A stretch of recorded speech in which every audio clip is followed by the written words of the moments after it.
புதுச்சேரி அரசு நடத்தும் பாரம்பரிய விழாவின் ஓர் பகுதியாக சதுப்பு நில காடுகளுக்கு படகில் சுற்றுலா செல்லும் நிகழ்வு நடைபெற்றது. புதுச்சேரியில் 214 ஏக்கர் பரப்பளவில் உருவாக்கியுள்ள சதுப்பு நில காடுகளை சுற்றுலா பயணிகள் கண்டு ரசித்தனர். தேங்காய்திட்டு துறைமுகத்தை ஒட்டி அரியாங்குப்பம், புதுக்குப்பம், மலட்டாறு உள்ளிட்ட கழிமுக பகுதிகளில் சதுப்பு நில காடுகள் காணப்படுகின்றன.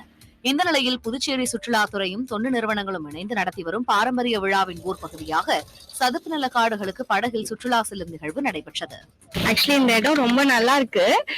ஃபர்ஸ்ட் நான் இந்த மாதிரி ஒரு எக்ஸ்பீரியன்ஸ் ஃபீல் பண்ணது வந்து பிச்சாவரம் அந்த சைட்ல தான் ஃபீல் பண்ணிருக்கோம். இப்ப பாண்டிச்சேரியில இருக்கிறது புது எக்ஸ்பீரியன்ஸா இருக்கு, நல்லா இருக்கு. இயற்கை பேரிடரால் இருந்து காக்கக்கூடிய இந்த சதுப்பு நில காடுகளை பிளாஸ்டிக் குப்பைகளை வீசாமல் பாதுகாக்க வேண்டும் என இயற்கை ஆர்வலர்கள் கோரிக்கை விடுத்துள்ளனர். கொஞ்சம் அது ஒரு இம்பார்ட்டன்ஸ். எல்லா கிட்ட குப்பை எல்லாம் போட்டிருக்கு, பிளாஸ்டிக்ஸ், கடல்ல திரைதல் ஃபுல்லு பிளாஸ்டிக்ஸ் இருக்கு, அதெல்லாம் பிரிவென்ட் பண்ணணும்.